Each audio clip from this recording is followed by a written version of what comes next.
Hello student, तो कैसे हो आप सभी। मैं आशा करता हूं कि क्लास 12th के हमारे सभी स्टूडेंट बहुत ही अच्छे होंगे। फिलहाल आप सभी जानते हैं कि आपका बोर्ड एग्जाम बहुत ही नजदीक आ चुका है और अब आपको एक सही रणनीति के तहत, एक अच्छी रणनीति के तहत आपको स्टडी करने की आवश्यकता है। फिलहाल हम एक सही रणनीति की तरह ही ये एक वीडियो हम प्रोवाइड आपको कर रहे हैं और इस वीडियो में हम क्या जानने वाले हैं, तो पूरी आपकी केमिस्ट्री की किताब के जितने भी इंपॉर्टेंट आपके रिएक्शन है उसको हम कराने वाले हैं। वो कौन से रिएक्शन, तो मैं बता दूं 15 सबसे महत्वपूर्ण अभिक्रियाओं को कराएंगे जो आपके बोर्ड एग्जाम में कैसे पूछता है, कैसे प्राप्त करें। याद रखेंगे कैसे प्राप्त करें, फिनॉल से क्लोरोफॉर्म कैसे प्राप्त करें, क्लोरोफॉर्म से बेंजीन कैसे प्राप्त करें। तो इस तरीके के रिएक्शन को आपको बोर्ड एग्जाम में बार बार पूछा जाता है। तो चलिए जी, आज की इस वीडियो में पूरी तरीके से कंप्लीट हम कराने वाले हैं, ठीक है ना। चलिए, तो एक एक रिएक्शन को मैं केवल इतना कहूंगा, जितने भी स्टूडेंट सीरियस है आप भी सोच सकते हैं कि पूरे बुक से हम आपको करा रहे हैं, तो ये कितने मतलब ऑल इंपॉर्टेंट ऑल रिएक्शन को हम आपको लिए करा रहे हैं। तो मैं इतना कहूंगा कि सभी को अपने नोट डाउन में नोट्स करते हुए, नोट्स बनाते हुए चलिएगा। करेंगे ना, इतनी बात कर लीजिएगा, अच्छा रहेगा आपके लिए ही। मैं बार बार नहीं कहूंगा दोस्त, बोर्ड एग्जाम के लिए इंपॉर्टेंट है, सुन रहे हैं ना, है जी इंपॉर्टेंट, ठीक है। चलिए, तो यहां पे हम आपको बता दें, सबसे पहला हमारा इंपॉर्टेंट आता है क्लोरोबेंजीन से फिनॉल कैसे प्राप्त करेंगे। क्लोरोबेंजीन से हमें फिनॉल प्राप्त करना है, तो कैसे प्राप्त करेंगे जी। तो सिंपल सा मैं बता दूं आपको, इसमें कुछ आपको लिखने की आवश्यकता नहीं होता है कि क्लोरोबेंजीन को फिनॉल से क्रिया मतलब किसी और से क्रिया करेंगे तो क्या बनेंगे, ये सब लिखने की आवश्यकता नहीं है। केवल हमें क्या लिखना होता है, रासायनिक समीकरण। यहां पे हमें क्या देना होता है, रासायनिक समीकरण, ये आप लिख लेंगे, ठीक है ना। इतनी बात आपको लिखना है, रासायनिक समीकरण हेडिंग डालेंगे और इसके बाद अब आप बताएंगे कि क्लोरोबेंजीन से फिनॉल कैसे बनेगा। तो हम जानते हैं कैसे बनेगा जी, तो हम इतनी बात बता दें, ये क्लोरोबेंजीन का सूत्र है, ये बेंजीन रिंग और इसके ऊपर क्या जुड़ गया, Cl जुड़ गया, तो ये हमारा क्लोरोबेंजीन हो गया, क्लोरोबेंजीन।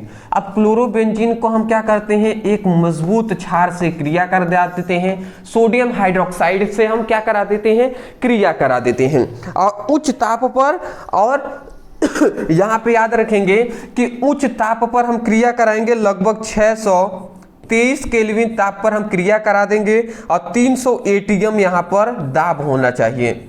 ये आपको टेम्परेचर सब याद रखना है कि टेम्परेचर कितना होना चाहिए, प्रेशर कितना होना चाहिए।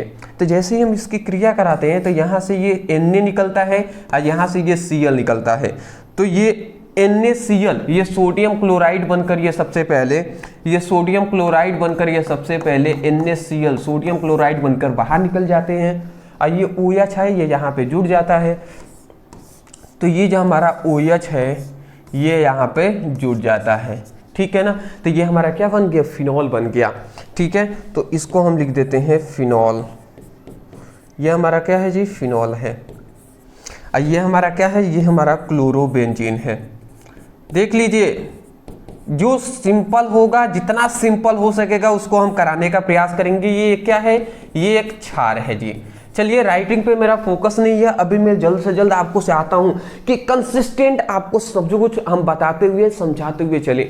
स्क्रीनशॉट दोस्त, स्क्रीनशॉट लेते हुए चलिएगा, ठीक है ना। ठीक, चलिए दूसरे अपने इंपॉर्टेंट रिएक्शन की ओर आ जाते हैं। दूसरा हमारा इंपॉर्टेंट रिएक्शन है, देख सकते हैं, बेंजाइल क्लोराइड से बेंजल्डिहाइड। अब बेंजाइल क्लोराइड से हमें बेंजल्डिहाइड कैसे प्राप्त करना है ये हमें देखना है। तो सिंपल सा सबसे पहले हम लिखेंगे रासायनिक, ये सभी आपको ऐसे ही सिस्टमैटिक लिखना है, रासायनिक समीकरण, ठीक है दोस्त। ऐसा करेंगे ना, बिल्कुल कीजिएगा। तो रासायनिक समीकरण आपने लिख दिया, उसके बाद आप क्या लेंगे, सबसे पहले बेंजाइल क्लोराइड को लेंगे। तो बेंजाइल क्लोराइड का आपको सूत्र पता है, बेंजाइल क्लोराइड का अब नहीं पता होगा तो मैं आपको बता दे रहा हूं, यही चीजें तो आपको याद रखना है कि किसका सूत्र होता है। बेंजाइल क्लोराइड का रहा तो बेंजीन रिंग, इसके ऊपर COCl, बेंजाइल क्लोराइड हो गया, ठीक है ना। तो बेंजाइल क्लोराइड को हम क्या करेंगे जी, बेंजाइल क्लोराइड का हम अपचयन कर देते हैं। तो अपचयन करेंगे तो यहाँ से हमें 2 हाइड्रोजन मिलेगा, और यहाँ पे हम जब अपचयन करते हैं किसकी उपस्थिति में जी, तो PD और या BaSO4 के, PD या BaSO4 की उपस्थिति में हम क्या करते हैं, अपचयन कराते हैं। तो देखिए बात को समझिएगा, यहाँ पे 2 हाइड्रोजन है ना, तो हाइड्रोजन 2 है, तो इसको ऐसे लिख सकते हैं, मैं आपसे पूछ रहा हूँ, H सिंगल बॉन्ड H, ऐसे लिख सकते हैं ना, बिल्कुल लिख सकते हैं। तो देखिए एक हाइड्रोजन एक क्लोरीन से क्रिया कर लेता है तो HCl, तो ये सोडियम हाइड्रोजन क्लोराइड बनकर बाहर निकल जाते हैं, और ये जो H है ना, ये जाकर C के जगह पर C और O के बीच में जुड़ जाता है, तो यहाँ पे ये हमारा बेंजीन रिंग है, और ये हमारा CHO हो जाएगा। समझ रहे हैं, बेंजीन रिंग, इसके बाद C और ये H जुड़ गया तो CHO हो गया, तो ये हमारा क्या हो जाएगा, बेंजल्डिहाइड।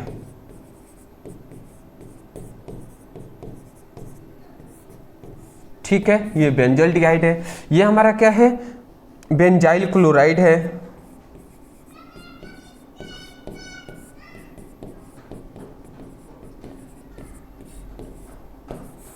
ठीक है दोस्त, चलिए स्क्रीनशॉट ले लीजिए, फटाफट हम आगे बढ़ेंगे।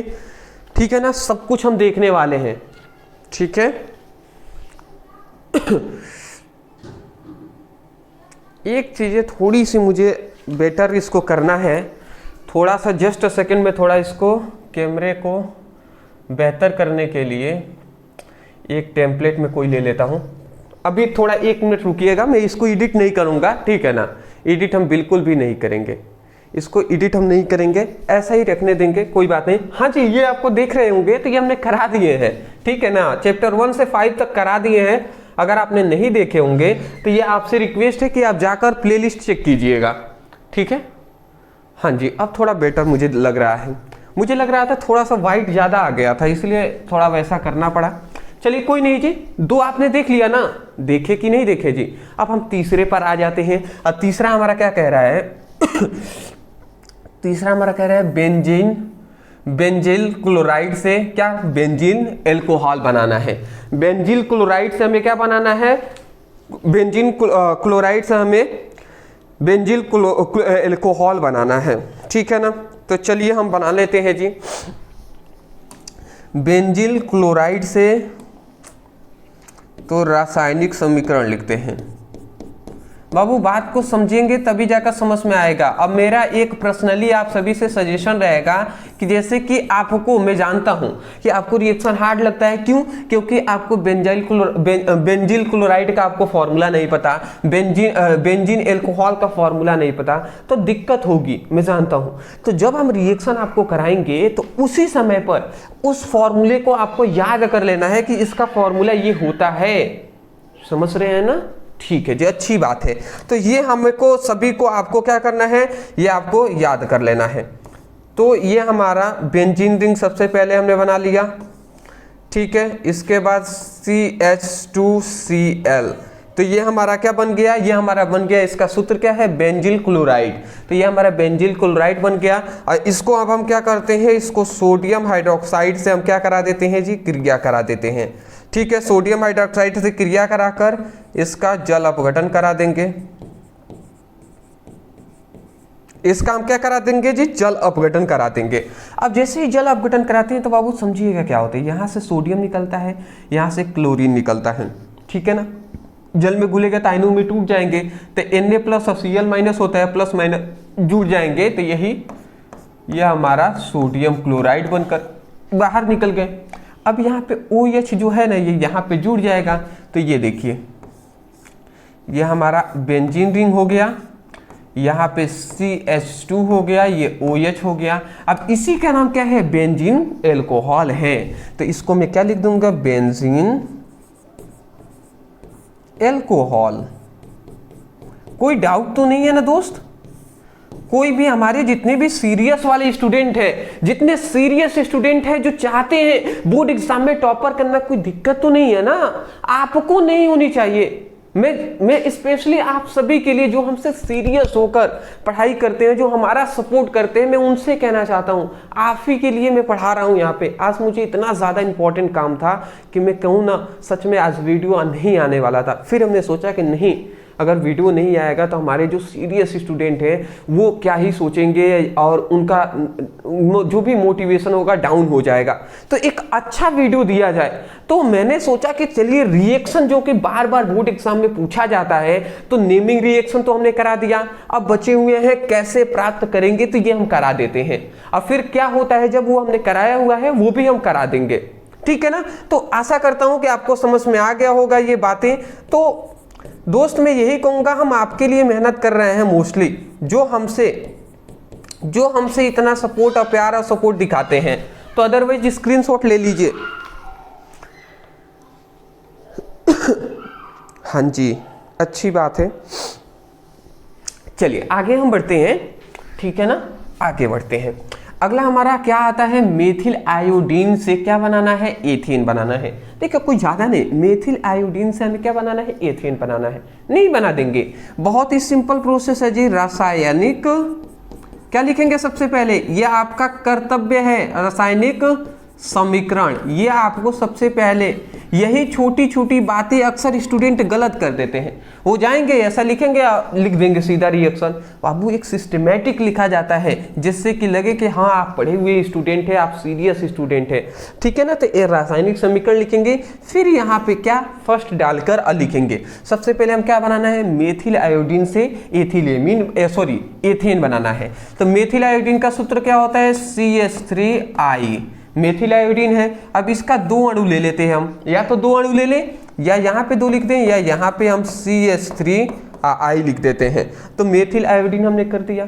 अब इसको हम क्या करते हैं ना, इसको हम सोडियम से क्रिया करा देते हैं।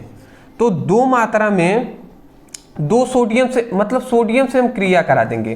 तो या तो यहाँ पे 2 लिख दें, या इसको भी हम ऐसे ही कर देते हैं, 1 सोडियम फिर 1 सोडियम, 2 सोडियम हमने लिख दिया इस तरीके से। इसको शुष्क ईथर में हम क्या करेंगे, शुष्क ईथर के साथ हम क्या करेंगे, शुष्क ईथर की उपस्थिति में इसको हम गर्म करेंगे, ठीक है ना। चलिए इसको 2 सोडियम ऐसे ही लिख देते हैं नॉर्मल, क्यों ज़्यादा स्टूडेंटों को कंफ्यूज करें। कोई 2 सोडियम।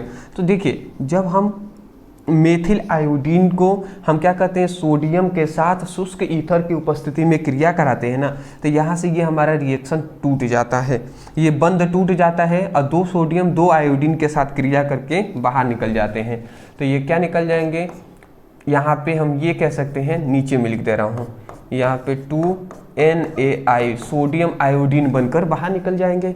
अब क्या बचा, CH3 हो गया, तो ये हम लिख देंगे CH3 और CH3। इसी को हम क्या कहते हैं, इसी को कहते हैं एथेन। ये हमारा क्या है जी, एथेन है। आशा करता हूँ आप समझ गए होंगे। ये क्या है, क्या है, मेथिल आयोडीन है, मेथिल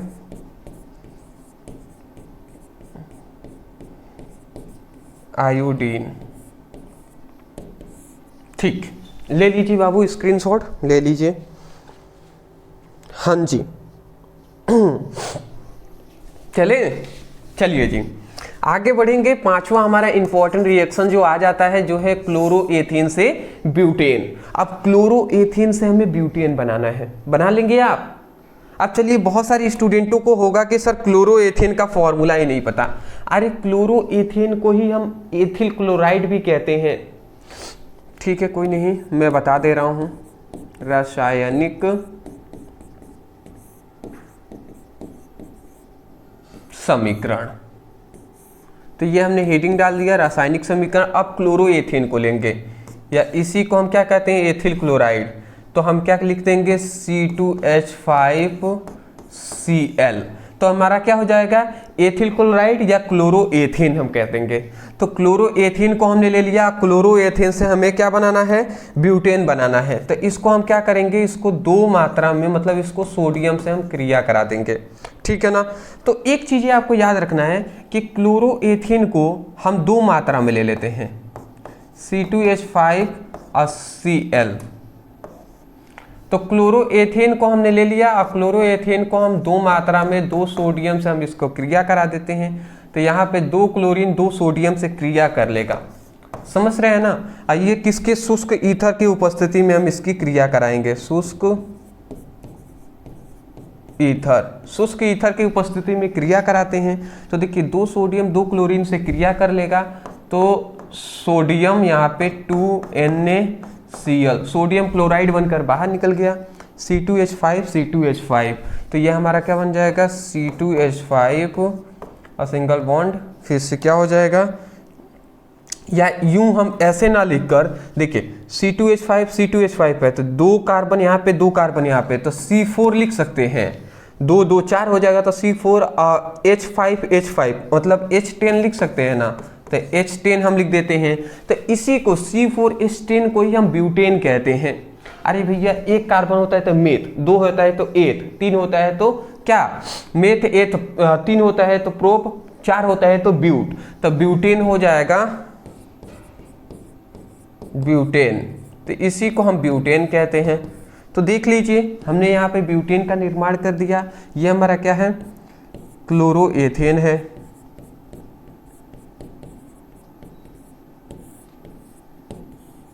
ये क्या है, एक क्षार है या सोडियम भी आप लिख सकते हैं, सोडियम से क्रिया कराया गया। तो चलिए जी, तो इसको आपको याद है, इसी को बूटस अभिक्रिया भी कहते हैं। अदरवाइज हमने सब नेमिंग रिएक्शन में कराया था, तो उस टाइम पे हमने सब बताया भी है, आपको कोई दिक्कत तो नहीं होनी चाहिए। आगे बढ़ते हैं दोस्त, आगे हम आ जाते हैं। अच्छा हाँ, एक और रिएक्शन के बारे में एक इम्पॉर्टेंट बात बता दूं, जितने भी अभी तक कुछ स्टूडेंट ऐसे हैं जो अभी भी अपने बोर्ड एग्जाम के प्रति सीरियस नहीं है, और वो सीरियस भी हैं तो उनको लगता है सर अभी तक हम कुछ तैयार नहीं किए हैं केमिस्ट्री में, तो हम क्या ही पढ़ ले, कुछ ऐसा टॉपिक हमें बता दीजिए कि मात्र हम उतना पढ़ लें हमारा काम हो जाएगा, उतना हमें पढ़ ले, उसी के अंदर से सब आए, ऐसा बता दीजिए। तो इस ऐसे अगर कोई स्टूडेंट है तो मैं उनको बता दूं कि हमने आप सभी के लिए टॉपर नोट्स तैयार किए हुए हैं, टॉपर नोट्स तैयार किए हुए हैं, पूरी फिजिक्स की और पूरी आपकी केमिस्ट्री का भी। हाँ जी, मैं समझ रहा हूँ बहुत सारे स्टूडेंट ले लिए हैं इस टॉपर नोट्स को, बट कुछ स्टूडेंट ऐसे हैं अभी तक भी स्टूडेंट नहीं लिए हैं। तो मैं उनको कहूँगा कि देखिए फिजिक्स केमिस्ट्री दोनों हम आपको दे रहे हैं नोट्स। अब मैं आपको बता दूँ ये दोनों ही मतलब 100 रुपये में ये भी है, 100 में ये भी है। अगर आप दोनों एक साथ ले लेते हैं तो वही 199 वही 200 में मिल जाएंगे। अब आप सोच रहे होंगे सर 200 रुपये ले तो रहे हैं बट क्या दे रहे हैं, ये भी सुन लीजिए। तो देखिए आपकी पूरी फिजिक्स के है 14 चैप्टर और केमिस्ट्री में है 10 चैप्टर, टोटल हो जाएंगे 24 चैप्टर। इन 24 चैप्टरों का चैप्टर वाइज हम नोट्स आपको दे रहे हैं। अब वो भी ऐसा नहीं कि फुल नोट्स, बल्कि हम आपको दे रहे हैं कि पहले चैप्टर में जितने इंपॉर्टेंट परिभाषा, नियम, डेरिवेशन, सिद्धांत, ये सब चैप्टर वाइज हम आपको देंगे, समझ रहे हैं। उससे बाहर बिल्कुल भी पढ़ने की आवश्यकता नहीं है। एक और बात मैं बता दूं, हम फिजिक्स केमिस्ट्री दोनों में 100 इंपॉर्टेंट ऑब्जेक्टिव भी दे रहे हैं। एक और बात मैं बता दूं, जो आपका केमिस्ट्री है ना, इसमें 3 प्रकार की रिएक्शन पूछी जाती है। नेमिंग रिएक्शन क्या होता है, जब, कैसे प्राप्त करें, ये तीनों प्रकार के रिएक्शन को भी हम दे रहे हैं इसी टॉपर नोट्स में। अब क्या चाहिए, तो अदरवाइज ये नोट्स आपको दिखाई दे रहा है, इस नोट्स को जरूर लें अभी तक जो नहीं लिए हैं, ठीक है ना। अब आप फुल नोट्स, जो स्टूडेंट पहले हमसे फुल नोट्स लिए हुए हैं, फुल नोट्स से स्टडी करने की आवश्यकता नहीं है, वो भी मैं कहूँगा इस टॉपर नोट्स को जरूर ले लीजिए। अगर आप फिजिक्स, केमिस्ट्री और हिंदी तीनों का लेते हैं तो जो 300 का नोट्स है वो 300 में नहीं बल्कि 249 में ही तीनों का मिल जाएगा। फिजिक्स, केमिस्ट्री और हिंदी तीनों का ही ये 249 में मिल जाएंगे जी। तो चलिए, नीचे एक व्हाट्सएप नंबर है, इस नंबर पर नोट डाउन कर लीजिए। वीडियो देखने के बाद मैसेज करना है और वहां पे कहना है स्पष्ट रूप से सर हमें फिजिक्स, केमिस्ट्री और हिंदी का टॉपर नोट्स चाहिए। वहां पे स्कैनर दिया जाएगा, पेमेंट करेंगे, तुरंत आपके व्हाट्सएप पर पीडीएफ नोट्स सेंड कर दिए जाएंगे। समझ रहे हैं ना। इंपॉर्टेंट जो आता है वो है फिनॉल से बेंजीन। अब फिनॉल से हमें बेंजीन कैसे प्राप्त करना है ये भी हम समझ लेते हैं, बहुत ही ज्यादा इंपॉर्टेंट है जी। फिनॉल से हमें कैसे बेंजीन प्राप्त करना है, तो चलिए जी, यहाँ पे हम रासायनिक समीकरण, अब हमें क्या प्राप्त करना है, फिनॉल से हमें क्या प्राप्त करना है, पिक्रिक अम्ल।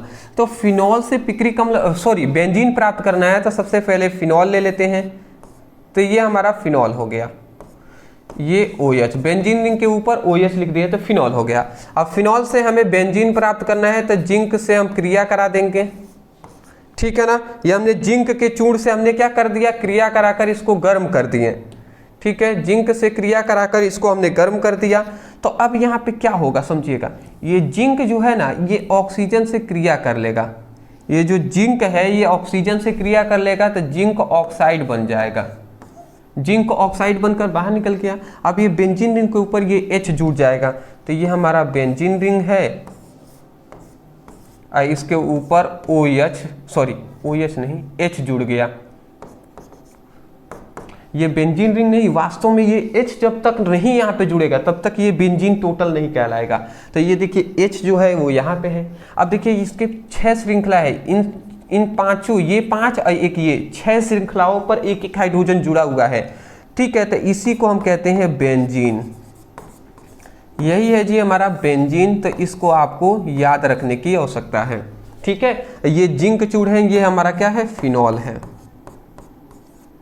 कोई दिक्कत तो नहीं है जी। चलिए स्क्रीनशॉट ले लीजिए, स्क्रीनशॉट, फिर हम आगे बढ़ेंगे।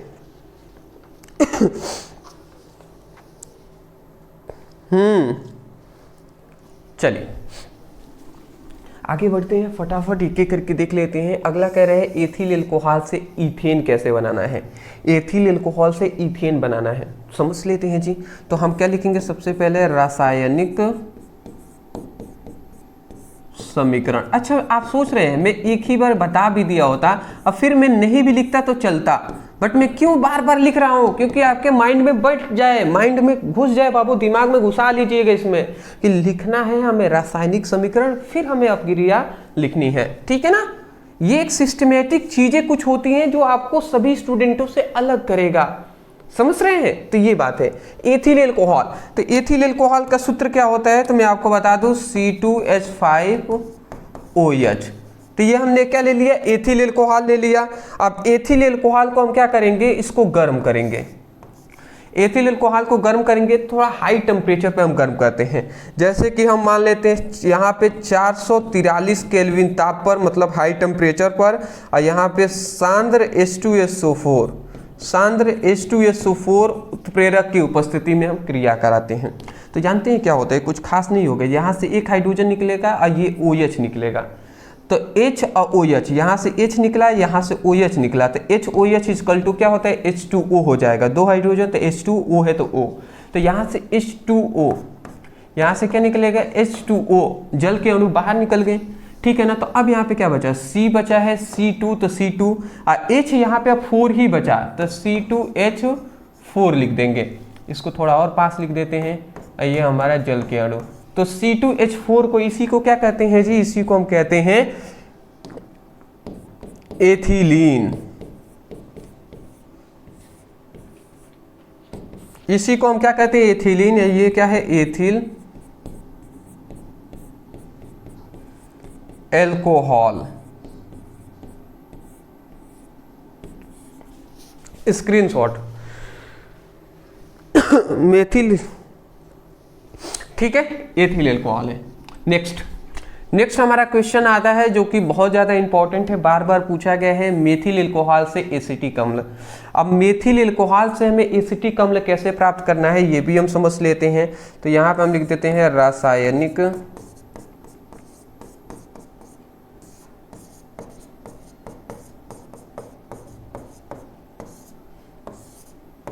रासायनिक समीकरण। तो ये हमारा मेथिल एल्कोहल हो गया। तो हम देखिए यहाँ पे अब थोड़ा सा ध्यान से समझना होगा, मेथिल एल्कोहल से एसिटिक अम्ल प्राप्त करना है तो ये 3 स्टेप में होता है। कितने स्टेप में जी, ये 3 स्टेप में होगा, और तीनों को आपको ध्यान से समझना होगा, तब जाकर ये आपको अच्छे से आपके दिमाग में बैठेगा जी, ठीक है।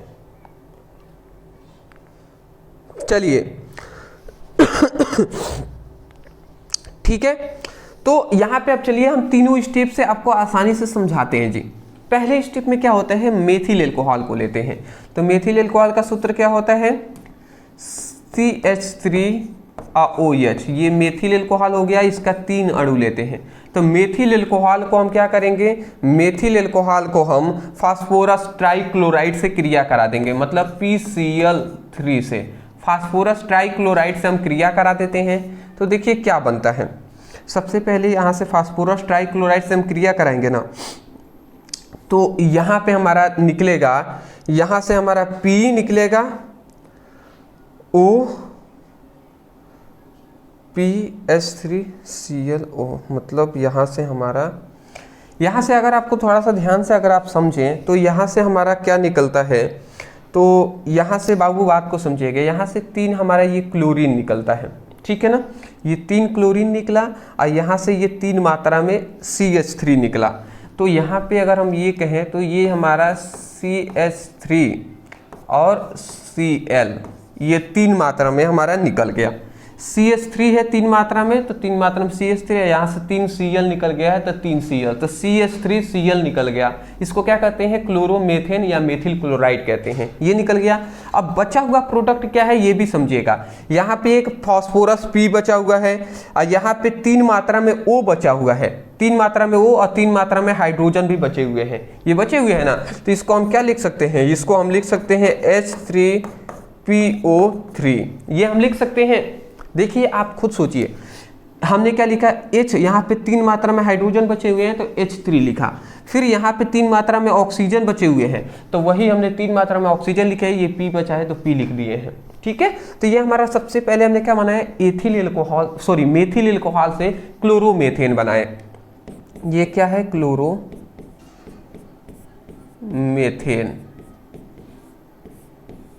ठीक है, ये क्लोरोमेथेन बना लिए। चलिए ये हमारा सबसे पहले हमने क्या कर दिया, क्लोरोमेथेन बनाए। अब दूसरे में अब फिर से इस क्लोरोमेथेन को हम लेंगे तो इसको हम ले लेते हैं फिर से क्लोरोमेथेन को या मेथिल क्लोराइड को CH3Cl, ये क्लोरोमेथेन को लिए और इसको पोटेशियम क्लोराइड से KCl से हम इसकी क्रिया करा देते हैं। तो जैसे ही पोटेशियम क्लोराइड से नहीं, सॉरी, पोटेशियम साइनेट से हम क्रिया करा देते हैं, KCN से, KCN पोटेशियम साइनाइड से हम क्रिया करा देते हैं। तो जैसे ही क्रिया कराएंगे ना तो यहाँ से ये निकलेगा KCl, पोटेशियम क्लोराइड ये हमारा बाहर निकल जाएगा, KCl बाहर निकल गया। अब क्या बचा, CH3CN होगा ना, तो ये हमारा CH3 और ये CN हो गया, मेथिल साइनाइड हो जाएगा, मेथिल साइनाइड। तो दूसरे में हमने क्या बना लिया, मेथिल साइनाइड बना लिए। अब हमें क्या बनाना है, एसिटिक अम्ल बनाना है। तो अब फिर से अब इस मेथिल साइनाइड को हम लेंगे तीसरे स्टेप में, अब हमारा बन जाएगा, इस मेथिल साइनाइड को ले लेते हैं CH3CN। अब इस मेथिल साइनाइड को ले लिए, इसका जल अपघटन हम करा देते हैं, तो मतलब जल से 2 मात्रा में जल के अणु से क्रिया करा देंगे। तो जैसे ही हम इसका जल से क्रिया करा देते हैं, इसको किसके उपस्थिति में, तो अम्ल की उपस्थिति में हम क्रिया कराएंगे। तो जैसे ही क्रिया कराते हैं ना, तो यहाँ पे जो हमारा बनता है ये हमारा बन जाएगा CH3COOH और NS3, अमोनिया यहाँ से बाहर निकल जाएगा। देख लीजिए, तो ये हमारा बन जाता है जी, ठीक है। तो यहाँ पे याद रखेंगे CH3COOH, 2 ऑक्सीजन यहाँ से। अगर ऐसे आपको समझ में नहीं आ रहा है कैसे बना, तो मैं इसको तोड़ कर भी बता देता हूँ। देखिए, अगर मैं इसको 2 मात्रा में जल के अणु है, 2 मात्रा में जल के अणु है ना, तो हम चाहें तो HOH, 1 जल के अणु और 1 जल के अणु, 2 जल के अणु हमने लिख दिए। तो देखिए बाबू, बात को अब आपको समझ में भी आ जाएगा। यहाँ पे हमारा, यहाँ पे हम U कहें तो ये हमारा, ये इतना चीजें, ठीक है ना। देख लीजिए यहाँ पे, सॉरी, फिर गलत हो गया ना, यही हम कह रहे हैं।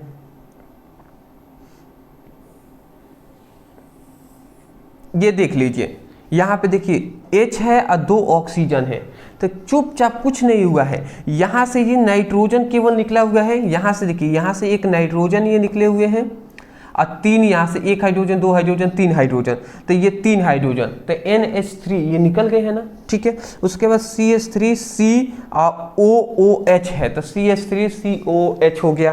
तो इसी को तो एसिटिक अम्ल कहते हैं। ये आपको रिएक्शन समझ में आ रहा है ना, एसिटिक अम्ल कहते हैं, ठीक है। तो ये आपको सब कुछ याद रखना है, 3 स्टेप में होते हैं और सबको ध्यानपूर्वक समझते हुए सीखते हुए चलना है। हाँ जी, चलिए नेक्स्ट अपने क्वेश्चन की ओर आते हैं। अगला हमारा क्वेश्चन है फिनॉल से एथिलीन कैसे प्राप्त करें, ठीक है ना। फिनॉल से एनिलीन कैसे प्राप्त करें ये हमें पूछा गया है, तो चलिए आसानी तरीके से इसको भी हम समझ लेते हैं, ठीक है। चलिए फिनॉल से एनिलीन हमें कैसे प्राप्त करना है, ये बहुत बार पूछा गया है। ये मैं बता दे रहा हूं कि ये वाला बहुत बार पूछा गया है, ठीक है। तो फिनॉल से हमें एनिलीन प्राप्त करना है, इंपॉर्टेंट है, तो देख लीजिए। सबसे पहले हम क्या लेंगे, फिनॉल लेंगे। फिनॉल का सूत्र क्या होता है, C6H5 और OH। ये हमारा क्या हो गया, फिनॉल हो गया। अब फिनॉल को हम क्या करते हैं, एनिलीन बनाना है तो अमोनिया से क्रिया कर देंगे।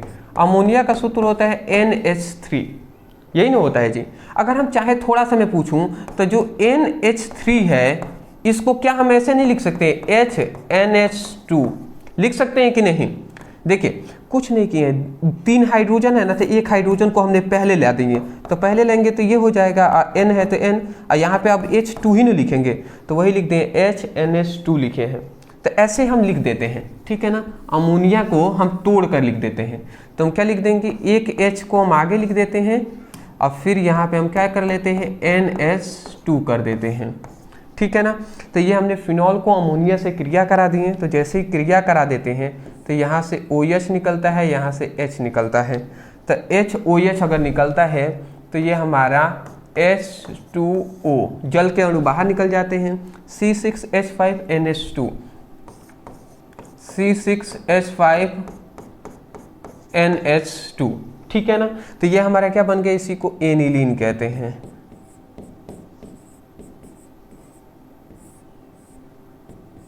ये हमारा एनिलीन बन गया, ठीक है ना। तो ये हमारा क्या है, अमोनिया।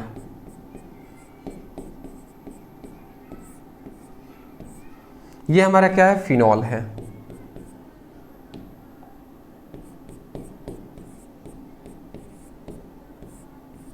ठीक है, चलिए स्क्रीनशॉट ले लीजिए, आसानी से बन गया ना, ठीक है।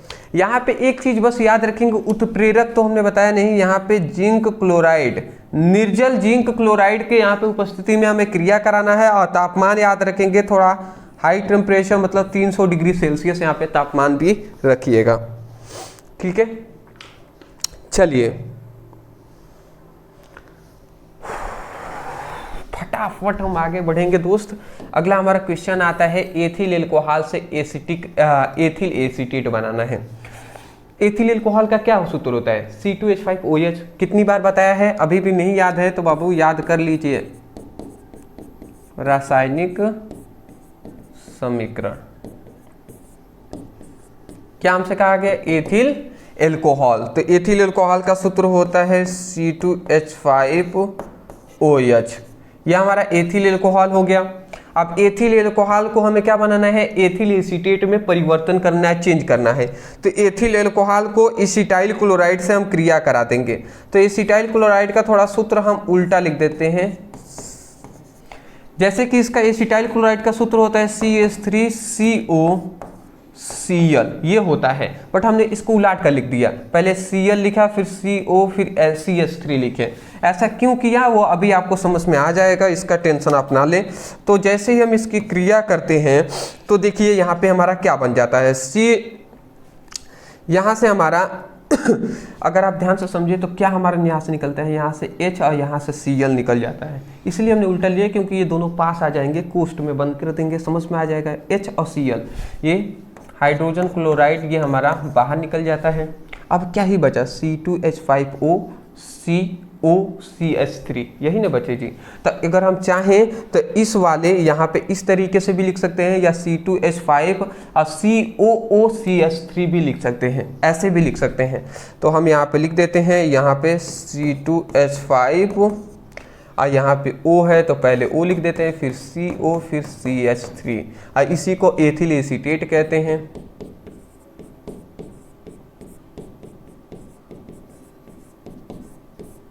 आप चाहें तो इस O को यहाँ पर भी OO लिख सकते हैं, COO, बट मैं आपको सीक्वेंस में समझाने के तौर पर हमने यहाँ पर लिख दिया। ये इसका नाम क्या है? इसका नाम है एसिटाइल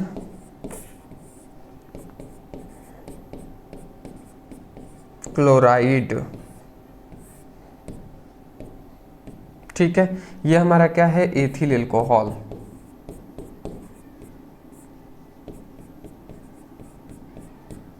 एथिल एल्कोहल है। ठीक है, स्क्रीनशॉट।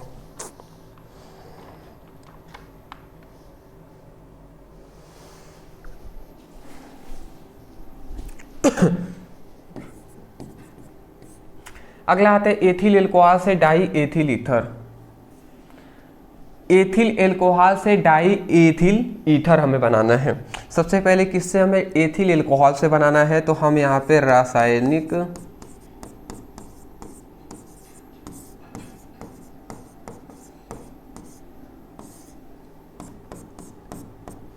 एथिल एल्कोहल से हमें बनाना है। तो सबसे पहले हम एथिल एल्कोहल ले लेते हैं। एथिल एल्कोहल का सूत्र होता है C2H5OH। तो ये हमने एथिल एल्कोहल ले लिया, और एथिल एल्कोहल को डाई एथिल ईथर बनाना है, तो इसको हम सांद्र H2SO4 के साथ क्रिया करेंगे। तो इस प्रकार ना लिखकर हम H पहले लिख देते हैं, फिर HSO4 लिख देते हैं। ऐसा कर सकते हैं ना? देखिए 2 हाइड्रोजन है तो H2 ऐसे हमने लिख दिए हैं। ठीक है, जैसे ही हम इतना लिखकर इसको हम क्या करते हैं, 100 से 110 डिग्री सेल्सियस पर हम इसको क्या करते हैं, 10 डिग्री सेल्सियस पर क्रिया कराते हैं। तो यहाँ से देखिए OH है, यहाँ से H ये निकल जाता है। H और OH क्या हो जाएगा? ये जल के अणु बनकर H2O, जल के अणु बनकर ये बाहर निकल जाएंगे। और उसके बाद क्या बचा? C2H5HSO4 बचा। तो यहाँ पे हम लिख देंगे C2H5HSO4।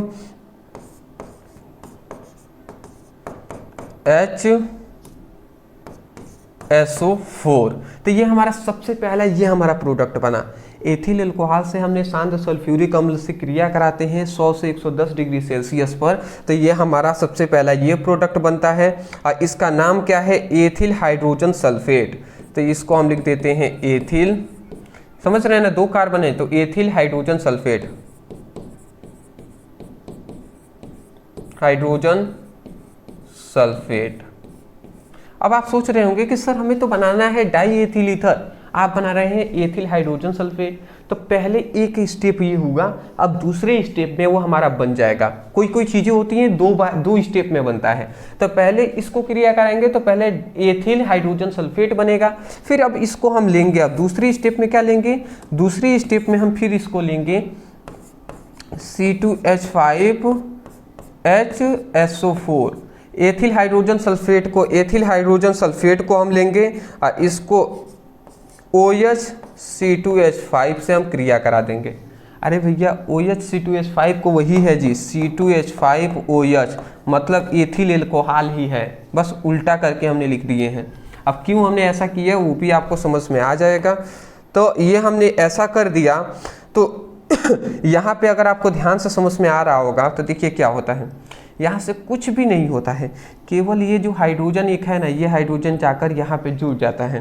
तो ये हाइड्रोजन अगर जुड़ गए तो ये H2 हो जाएगा, और SO4 है तो SO4, समझ रहे हैं ना, H2SO4 हो जाएगा तो H2SO4 हमने लिख दिया है। अब यहाँ पे क्या बचा? C2H5, ठीक है, और फिर O है और फिर C2H5 हो गया। तो ये हम लिख देंगे C2H5O C2H5। तो ये हमारा क्या हो गया? Die ethyl ether. ये हमारा क्या बन गया? Die ethyl ether.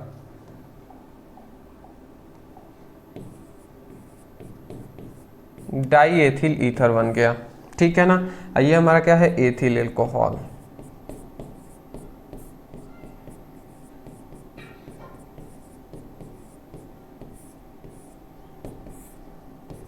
ये हमारा क्या है, ये हमारा क्या है जी, एथिल हाइड्रोजन सल्फेट है। तो देख लीजिए हमने बना लिया है एथिल एल्कोहल से क्या बना लिया है, डाई एथिल ईथर हमने बना लिए, ठीक है। कोई भी दिक्कत तो नहीं होनी चाहिए। चलिए जी, अगला आता है बेंजामाइड से बेंजोइक अम्ल। अब बेंजामाइड से बेंजोइक अम्ल कैसे प्राप्त करेंगे ये भी हम समझ लेते हैं जी। तो बेंजामाइड से बेंजोइक अम्ल प्राप्त करेंगे तो सबसे पहले रासायनिक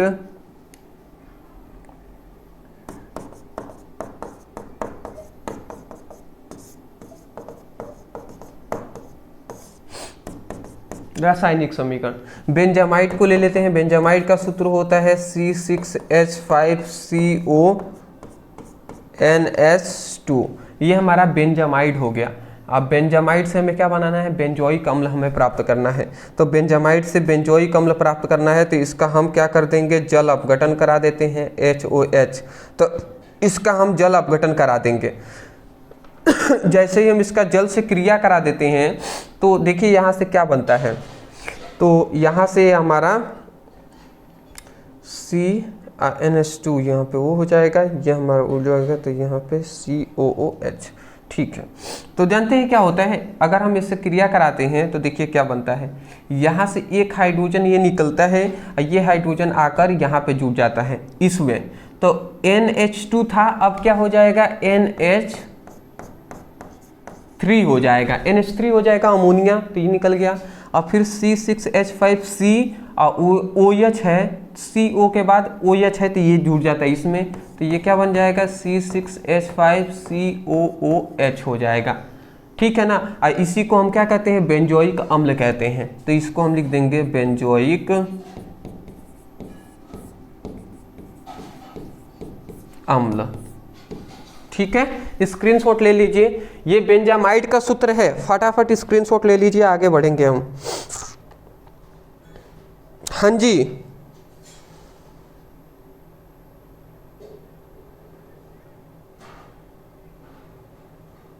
चलिए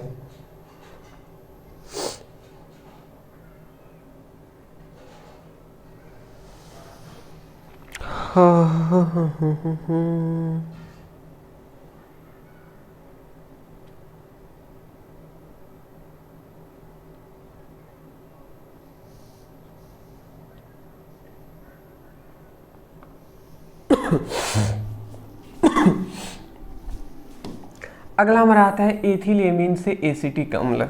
अब एथिल एमीन से एसिटिक अम्ल कैसे प्राप्त करेंगे ये सब आप देख लीजिए। सबसे पहली बात मैं यही कहूँगा कि आपको इन सभी का रासायनिक सूत्र याद होना चाहिए। हाँ, मैं मानता हूँ कि बहुत ही ज़्यादा हैं और आपको क्या करें कैसे याद होगा, तो मैं इतना ही कहूँगा, मेहनत बहुत लगेंगे दोस्त, मैं दिल से कह रहा हूँ मेहनत लगेंगे, पर याद तो करना पड़ेगा ना। सबसे पहले एथिल एमीन ले लेते हैं। अब एथिल एमीन का क्या सूत्र होता है, C2H5NS2। ये हमारा एथिल एमीन ले लिए। ये 3 स्टेप में होंगे, याद रखिएगा। सबसे पहले हमने क्या ले लिया, एथिल एमीन को ले लिए। अब इसको हम क्या करेंगे, HNO2 से हम किसकी क्रिया करा देंगे, ठीक है ना। HNO2 से हम इसकी क्रिया करा देते हैं और जैसे इसकी हम क्रिया कराएंगे तो देखिए यहाँ से क्या बनता है हमारा।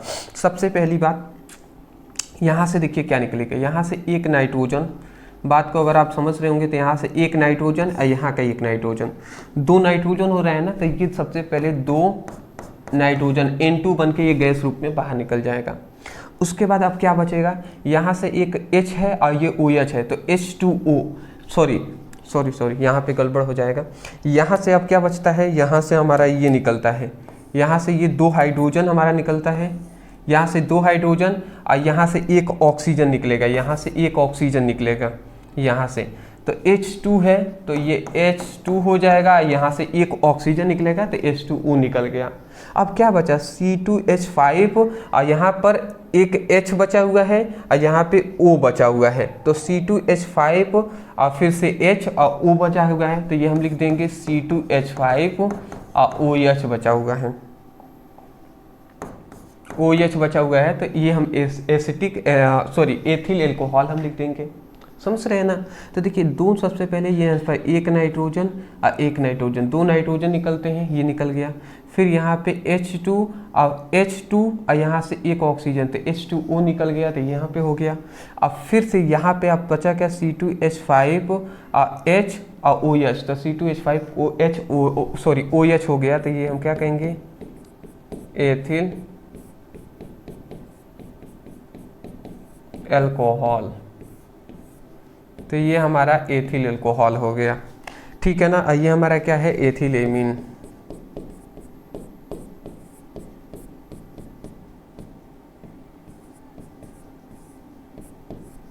ठीक है, तो देख लीजिए सबसे पहले हमने क्या बताया, एथिल एमीन से एथिल एल्कोहल कैसे बना। अब देखिए हमें बनाना है एसिटिक अम्ल, तो अब फिर से हम इस एथिल एल्कोहल को लेंगे। अब दूसरे स्टेप में क्या हो रहा है, दूसरे स्टेप में हम एथिल एल्कोहल को लेंगे, C2H5OH को, और एथिल एल्कोहल ले लिए। अब फिर से हम इसका क्या करेंगे, इसका ऑक्सीकरण कराएंगे।